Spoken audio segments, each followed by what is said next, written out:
Hello guys, स्वागत करता हूँ आपको और एक न्यू वीडियो में। तो चलिए वीडियो शुरू करते ही। हिंदू धर्म में कामधेनु को अक्सर ब्राह्मण संतों सहित पुजारी वर्ग से जोड़ा जाता है, जिनके धन का वह प्रतीक है। गाय का दूध और उसके व्युत्पन्न जैसे घी, स्पष्ट मक्खन वैदिक अग्नि यज्ञों के अभिन्न अंग हैं, जो ब्राह्मण पुजारियों द्वारा आयोजित किए जाते हैं। इस प्रकार प्राचीन कामधेनु को कभी कभी होमधेनु भी कहा जाता है, वह गाय जिससे आहुतियां निकाली जाती है। इसके अलावा गाय ब्राह्मण को जिसे लड़ने की मनाही है, उन अपमानजनक राजाओं से सुरक्षा भी प्रदान करती है जो उन्हें नुकसान पहुंचाने की कोशिश करते हैं। एक देवी के रूप में वह एक योद्धा बन जाती है, अपने मालिक और खुद की रक्षा के लिए सेनाएं बनाती है। एक किंवदंती बताती है कि पवित्र गाय कामधेनु ऋषि जमदग्नि के पास रहती थी। किंवदंती का सबसे प्रारंभिक संस्करण, जो महाकाव्य महाभारत में दिखाई देता है, बताता है कि 1000 सशस्त्र है राजा कार्तवीर्य अर्जुन ने जमदग्नि के आश्रम को नष्ट कर दिया और कामधेनु के बछड़े पर कब्जा कर लिया। बछड़े को पुनः प्राप्त करने के लिए जमदग्नि के पुत्र परशुराम ने राजा को मार डाला, जिनके पुत्रों ने बदले में जमदग्नि को मार डाला। तब परशुराम ने क्षत्रिय योद्धा जाति को 21 बार नष्ट किया और उनके पिता दैवीय कृपा से पुनर्जीवित हो गए। 23 दिव्य गाय या उसके बछड़े के अपहरण, कार्तवीर्य अर्जुन द्वारा जमदग्नि की हत्या और परशुराम के बदला के परिणाम स्वरूप कार्तवीर्य अर्जुन की मृत्यु के समान विवरण अन्य ग्रंथों में मौजूद है। भागवत पुराण में उल्लेख है कि राजा ने कामधेनु के साथ साथ उसके बछड़े का भी अपहरण कर लिया और परशुराम ने राजा को हरा दिया और गायों को उसके पिता को लौटा दिया। 23 पद्म पुराण में उल्लेख है कि जब कार्तवीर्य अर्जुन ने उसे पकड़ने की कोशिश की तो कामधेनु ने अपनी शक्ति से उसे और उसकी सेना को हरा दिया और स्वर्ग की ओर उड़ गई। तब क्रोधित राजा ने जमदग्नि की हत्या कर दी। 23 ब्रह्मांड पुराण में कामधेनु ने कार्तवीर्य अर्जुन की सेना को समायोजित करने के लिए अपनी शक्ति से एक महान शहर का निर्माण किया। जब वे जमदग्नि के आश्रम में आए, अपने राज्य में लौटने पर कार्तवीर्य अर्जुन के मंत्री चंद्रगुप्त ने उन्हें दिव्य गाय को पकड़ने के लिए राजी किया। मंत्री आश्रम लौटता है और ऋषि को गाय देने के लिए मनाने की कोशिश करता है, लेकिन कोई फायदा नहीं हुआ, इसलिए वह बलपूर्वक कामधेनु को छीनने की कोशिश करता है। आगामी लड़ाई में ऋषि मारे गए, लेकिन कामधेनु आकाश में भाग गई और चंद्रगुप्त उसके बछड़े को अपने साथ ले गया।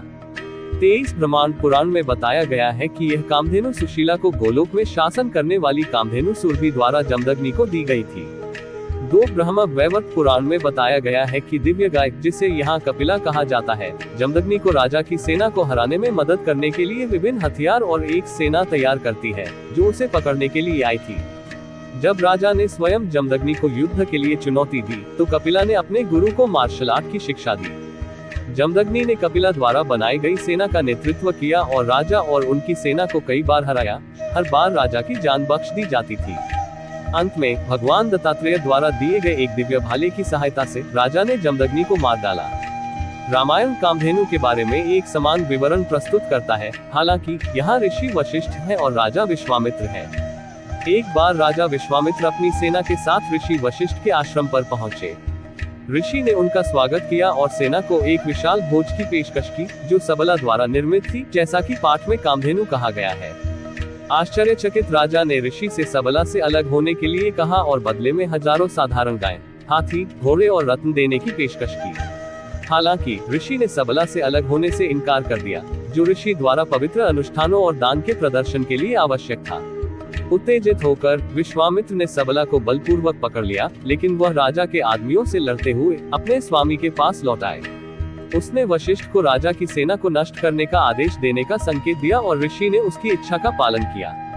तीव्रता से उसने पहलव योद्धाओं को उत्पन्न किया, जो विश्वामित्र की सेना द्वारा मारे गए थे। इसलिए उसने शक यवन वंश के योद्धाओं को जन्म दिया।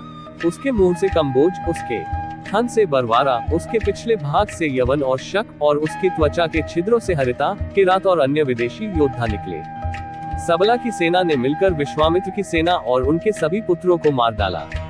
इस घटना के कारण वशिष्ठ और विश्वामित्र के बीच एक बड़ी प्रतिद्वंद्विता पैदा हो गई, जिन्होंने वशिष्ठ को हराने के लिए अपना राज्य त्याग दिया और एक महान ऋषि बन गए। 24 कामधेनु सुरभि का निवास अलग अलग ग्रंथों के अनुसार अलग अलग होता है। महाभारत के अनुशासन पर्व में बताया गया है कि कैसे उन्हें गोलोक का स्वामित्व दिया गया, जो 3 लोकों स्वर्ग, पृथ्वी और पाताल के ऊपर स्थित गौस्वर्ग है। दक्ष की बेटी सुरभि कैलाश पर्वत पर गई और 10,000 वर्षों तक ब्रह्मा की पूजा की। प्रसन्न भगवान ने गाय को देवी का दर्जा दिया और आदेश दिया कि सभी लोग उसकी और उसके बच्चों गायों की पूजा करेंगे। उन्होंने उसे गोलोक नामक लोक भी दिया, जबकि उसकी बेटियां पृथ्वी पर मनुष्यों के बीच रहेंगी। 2-3-25 रामायण में एक उदाहरण में सुरभि को समुद्र के देवता वरुण के शहर में रहने के लिए वर्णित किया गया है, जो पाताल में पृथ्वी के नीचे स्थित है। कहा जाता है कि उसका बहता हुआ मीठा दूध क्षीरोदय या क्षीर सागर, ब्रह्मांडीय दूध सागर का निर्माण करता है। 14 महाभारत के उद्योग पर्व पुस्तक में इस दूध को 6 स्वादों वाला कहा गया है और इसमें पृथ्वी की सभी सर्वोत्तम चीजों का सार है। 13-26 उद्योग पर्व निर्दिष्ट करता है कि सुरभि पाताल के सबसे निचले क्षेत्र में निवास करती है, जिसे रसातल के नाम से जाना जाता है, और उसकी 4 बेटियां हैं। दिक्पालिक स्वर्गीय क्षेत्रों की संरक्षक गाय देवी, पूर्व में सौरभि, दक्षिण में हर्षिका, पश्चिम में सुभद्रा और उत्तर में धेनु। 3-13 गोलोक और पाताल के अलावा कामधेनु को ऋषि जमदग्नि और वशिष्ठ के आश्रमों में भी निवास करने वाला बताया गया है।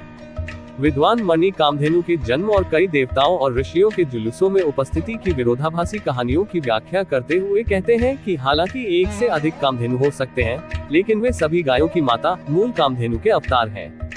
2 भगवद गीता महाभारत में भगवान कृष्ण द्वारा दिया गया प्रवचन 2 बार कामधेनु को कामधुक के रूप में संदर्भित करता है। श्लोक 3.10 में कृष्ण कामधुक का संदर्भ देते हुए बताते हैं कि अपना कर्तव्य निभाने से व्यक्ति को उसकी इच्छाओं का दूध मिलेगा। श्लोक 10.28 में जब कृष्ण ब्रह्मांड के स्रोत की घोषणा करते हैं, तो वह घोषणा करते हैं कि गायों में वह कामधुक है।